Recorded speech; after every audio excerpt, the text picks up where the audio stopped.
The AC-130 Gunship, in its different versions, is a heavily armed aircraft with side-firing weapons and advanced sensor, navigation, and fire control systems designed to offer surgical firepower or area saturation during lengthy loiter periods, at night, and in bad weather. Multispectral television sensors, high-definition infrared sensors, and radar make up the sensor suite.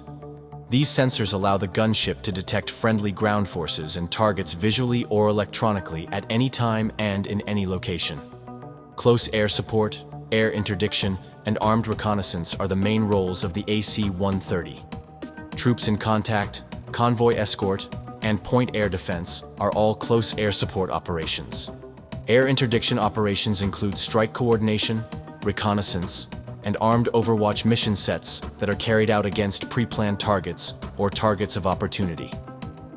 AC-130s of the United States Air Force primarily provided close air support and force protection, air-based defense, for ground forces during Operation Desert Storm.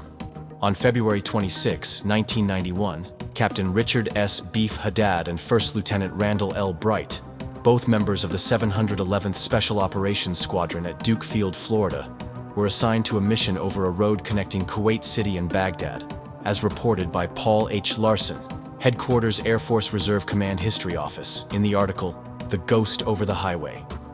Reservists renew the bond with Desert Storm AC-130 Gunship. Iraqi armies invaded Kuwait in August of the previous year, setting off a chain of events that led the United States to dispatch military personnel to Saudi Arabia as part of Operation Desert Shield Storm.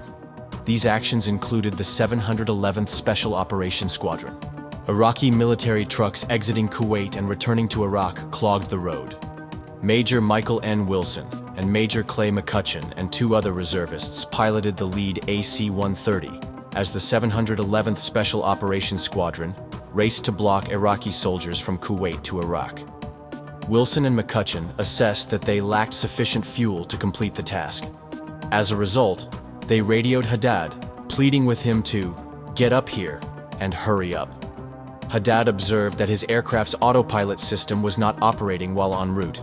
He and his co-pilot, Bright, faced a larger challenge than they had anticipated since they relied on the autopilot's altitude hold function to keep the plane at a constant height while banked and firing the gunship's weapons. Haddad had to turn the plane manually while firing the guns to compensate.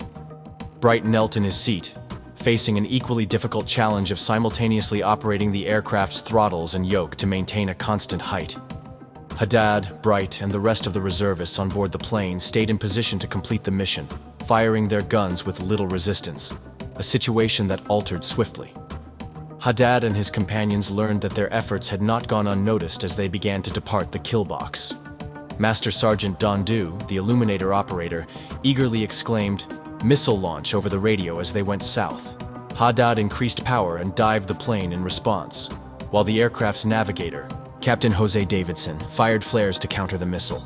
Hearing the noise and seeing the light produced by the flare, Haddad and Bright, unaware of the navigator's actions, assumed their aircraft had been struck. "My hands were gripping the throttles, thinking we were going down," Haddad said. Haddad and Bright recognized they weren't in any danger after watching more flashes. Haddad and his crew didn't realize the gravity of the task they were on that night until later. However, because of the magnitude of the destruction that was wreaked that night, the section of road they had fired on became known as the Highway of Death. While the precise number of people killed or injured is uncertain, the attack is thought to have damaged 1,400 to 2,000 vehicles. At least 20 hostile trucks and 4 armored personnel carriers were destroyed by Haddad, Bright, and the crew. For their actions that night, they were awarded the Air Medal. Richard S. Beef Haddad, now Major General, and Randall L. Bright, Colonel, boarded the AC-130 A-Spectre gunship, number 55-0014, at the Museum of Aviation at Robins Air Force Base, Georgia, on June 12, 2014, more than 20 years after Operation Desert Storm. The plane that transported them over the Highway of Death that night was the identical one. Haddad, who is now Vice Commander of Air Force Reserve Command, and Bright, Commander of the 927 Air Refueling Wing at MacDill Air Force Base in Florida, recalled that memorable night of early 1991. "It was an exciting time for me and the other members of my crew," Haddad said in the August 2014 edition of Citizen Airman. That experience helped me go to war in the future as we went to Operation Iraqi Freedom and Operation Enduring Freedom. It helped in terms of realizing the risks and what it was like to be a crew member going into that kind of environment.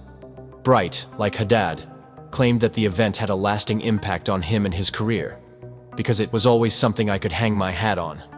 As a youngster in the Air Force, I had seen combat,